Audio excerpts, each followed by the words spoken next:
அதிகமான சத்துக்கள் நிறைந்த ஆரோக்கியமான மொறுமொறு தோசை எப்படி செய்யலாம் தான் இன்னைக்கு இந்த வீடியோல பார்க்க போறோம். இது சின்னவங்கல இருந்து பெரியவர்கள் வரை எல்லாருமே ரொம்பவே விரும்பி சாப்பிடுவாங்க. அவ்வளவு சுவையா இருக்கும். இதுல அதிகப்படியான புரோட்டீன், விட்டமின் பி, நார்ச்சத்துக்கள், கால்சியம் சத்துக்கள் எல்லாமே இருக்கு. இதை இப்ப நம்ம எப்படி செய்யறதுன்னு பார்க்கலாம். வெல்கம் டு டுடே சமையல். அதற்கு ஒரு மிக்சிங் பவுல்ல 1 கப் அளவுக்கு பச்சரிசி சேர்த்துக்கலாம். இதுக்கு பச்சரிசி தான் பயன்படுத்தணும் கிடையாது, தாராளமா புழுங்கல் அரிசியும் பயன்படுத்தலாம். அதாவது இட்லி அரிசின்னு சொல்லுவாங்க இல்லையா, பொன்மணி அரிசி, அது கூட தாராளமா பயன்படுத்திக்கலாம். ஆனா நான் இன்னைக்கு பச்சரிசி பயன்படுத்துறேன். அடுத்ததா 1/4 கப் கடலைப்பருப்பு, 1/4 கப் பாசிப்பருப்பு, 1/4 கப் பச்சைப்பயிறு, அதாவது தோலோடு இருக்கக்கூடிய பச்சைப்பயிறு, முழு பச்சைப்பயிறு எடுத்திருக்கேன். 1/4 கப் துவரம்பருப்பு, 1/4 கப் உளுந்து எடுத்திருக்கேன். 1/4 கப் அவல், அதாவது தட்டு அவல், பூ அவல் எடுத்திருக்கேன். இந்த இடத்துல நீங்க சிவப்பு அவலும் தாராளமா பார்த்து பயன்படுத்திக்கலாம். கூடவே 1 டீஸ்பூன் வெந்தயம் சேர்த்துக்கலாம். நான் இன்னைக்கு மெஷர்மெண்ட் கப்பால சொல்லியிருக்கேன். மெஷர்மெண்ட் கப் இல்லை அப்படின்னா அதற்கு பதிலாக வீட்டில் ஒரு கப்போ இல்லைன்னா ஒரு கிளாஸோ எடுத்துக்கோங்க. அதில் அடுத்தடுத்த அளவுகளை அளந்துக்குங்க, சரியா இருக்கும். இப்போ இதில் தண்ணி சேர்த்துட்டு ஒரு 2-3 முறை கழுவிக்குங்க. தண்ணியை மாற்றி கழுவிக்குங்க. அடுத்ததான் தேவையான அளவுக்கு தண்ணி சேர்த்துட்டு இதை ஒரு 5 மணி நேரம் ஊறுச்சு அப்படின்னா நல்லாயிருக்கும். அதனால் ஒரு 5 மணி நேரம் நல்லா ஊறட்டும். அப்போ தான் அந்த பச்சைப்பயிர் நல்லா ஊறி வரும். அடுத்ததான் அதே கப்பாலே 1/4 கப் அளவுக்கு கேழ்வரகு எடுத்திருக்கேன். அதையும் ஒரு 5-6 தடவை தண்ணி விட்டு அலசிட்டு அதுக்கப்புறமா இதையும் நம்ம இது கூடவே ஊற வச்சுக்கலாம். தனியாக ஊற வைக்கிறோம் நான் இன்னைக்கு.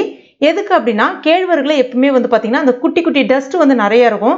அதோடு சேர்த்து நம்ம ஊற வச்சோம் அப்படின்னா அதை நம்ம ஒரு 2 தடவை இல்லை 3 முறை அலசினா போதும். இது எப்பயுமே ஒரு 5-6 தடவை அலசணும். அதுக்காக தான் தனியாக ஊற வச்சிருக்கேன். அது மட்டும் இல்லாமல் வடிகட்டும் போது கேழ்வரகு டக்குன்னு நிறைய வெளியேறிடும். இந்த மாதிரி நம்ம ஊற வைக்கும் போது வடிகட்டும் போது நம்ம ஈஸியாக வடிகட்டிக்கலாம். அதுக்காக தான், வேற ஒன்றும் இல்லை. இப்போ இது ரெண்டுமே நல்லா ஊறி வந்திருக்கு. 5 மணி நேரம் ஆயிருக்கு. நம்ம கேழ்வரகு தனியாக ஊற வச்சிருந்தோம் இல்லையா, அதையும் இப்போ இது கூட சேர்த்துக்கலாம். சேர்த்துட்டு எல்லாத்தையும் ஒன்றா நல்லா கலந்துக்குங்க. இப்போ நான் இன்னைக்கு இதை மிக்சி ஜாரில் தான் அரைக்க போகிறேன். கிரைண்டர் கூட நீங்கள் தாராளமாக பயன்படுத்திக்கலாம். நான் இன்னைக்கு 2 பேட்சாக அரைக்க போகிறேன். சேர்த்துக்கலாம். இப்போ அந்த ஊர்ன தண்ணியே இருக்கு இல்லையா, அதே தான் நான் வடிகட்டி எடுத்திருக்கேன். அந்த தண்ணியை தான் இப்போ நான் சேர்த்து அரைக்க போகிறேன். இப்போ இந்த இடத்துல 2 பச்சை மிளகாய், 2 இன்ச்சு துண்டு பொடிசாக கட் பண்ணிட்டு சேர்த்துருக்கேன். இப்போ இதை நல்லா நைஸாக இந்த மாதிரி நல்லா நைஸாக அரைச்சிக்கலாம். என்னதான் அரைப்பட்டாலும் அந்த கேழ்வரகோட அந்த தோல் உங்களுக்கு லைட்டாக அங்கங்கே கலர் கலராக தெரியும். அது ஒன்றும் பிரச்சனை கிடையாது. இப்போ இதை மிக்சிங் பவுலில் சேர்த்துக்கலாம். கூடவே இதற்கு தேவையான அளவுக்கு உப்பு சேர்த்துக்குங்க. சேர்த்துட்டு கை விட்டு நல்லா கலந்துங்க. அப்போ தான் மாவு நல்லா புளிச்சு வரும். இப்போ இதை நம்ம மூடி வச்சிடலாம். 8 மணி நேரம் இது நல்லா புளிச்சு வரணும். நம்ம எப்பவுமே இட்லி தோசை மாவுலாம் அரைப்போம் இல்லையா, அதே மாதிரி தான் 8 மணி நேரம் நல்லா புளிக்க வைக்கணும், அவ்வளோதான். இப்போ பாருங்க 8 மணி நேரம் ஆயிடுச்சு, நல்லா புளிச்சு வந்திருக்கு. இன்னைக்கு நீங்கள் தோசை ஊற்ற போறீங்கன்னா முன்னாடி நாளே மாவு ரெடி பண்ணிட்டீங்கன்னா ஈஸியாக இருக்கும். இப்போ மாவு பார்த்தீங்கன்னா உங்களுக்கு நல்லா கொஞ்சம் திக்காக இருக்கும். அதனால தோசை மாவு பார்த்துக்கு இது நம்ம கொண்டு வந்துடலாம். அதுக்காக கொஞ்சமாக தண்ணி சேர்த்துட்டு நல்லா கரைச்சிக்கங்க. இப்போ மாவோட கன்சிஸ்டன்சி இந்த மாதிரி கொஞ்சம் தண்ணியாக தான் இருக்கணும்.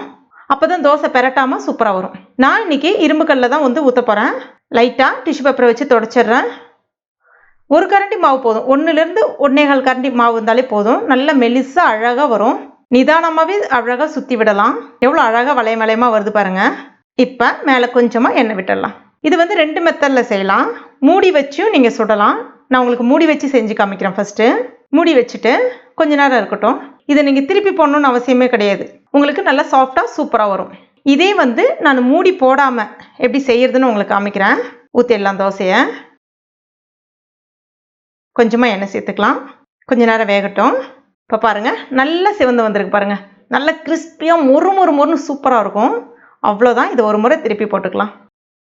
இப்போ பாருங்கள் எந்த அளவுக்கு நல்லா மொறுன்னு சூப்பராக வந்திருக்கு பாருங்கள். நார்மலாக நம்ம இட்லி உளுந்து பயன்படுத்தி செய்கிற தோசையை விட இது நல்ல மொறுன்னு சூப்பராக இருக்கும். கூட தேங்காய் சட்னி இல்லைன்னா கொத்தமல்லி சட்னி ரொம்ப அருமையாக இருக்கும். கார சட்னியோடையும் ரொம்ப அருமையாக இருக்கும். அவ்வளோ மொறுன்னு இருக்கும். அவ்வளோ சத்துக்களும் இருக்குது இதில். முக்கியமாக பார்த்தீங்கன்னா சுகர் பேஷண்ட் எல்லாருமே இதை சாப்பிட்லாம். அவ்வளோ ஆரோக்கியமான தோசை இது. ரொம்ப டேஸ்ட்டாக இருக்கும், வித்தியாசமாக இருக்கும். கண்டிப்பாக ட்ரை பண்ணி பாருங்கள். ட்ரை பண்ணிவிட்டு மறக்காமல் எனக்கு கமெண்ட் பண்ணுங்கள். இந்த வீடியோ பிடிச்சிருந்தா லைக் பண்ணுங்கள். உங்கள் நண்பர்கள் மற்றும் ஃபேமிலி மெம்பர்ஸ் கூட மறக்காமல் ஷேர் பண்ணுங்க. மேலும் இது போன்ற டேஸ்டி ரெசிபிகளுக்கு நம்ம டுடே சமையல் இது வரைக்கும் நீங்கள் சப்ஸ்கிரைப் பண்ணாத நண்பர்களாக இருந்தீங்கன்னா உடனே சப்ஸ்கிரைப் பண்ணிங்க. கூடவே மறக்காமல் அந்த பெல் நோட்டிஃபிகேஷன் சிம்பிளை ப்ரெஸ் பண்ணுங்க. தேங்க்யூ.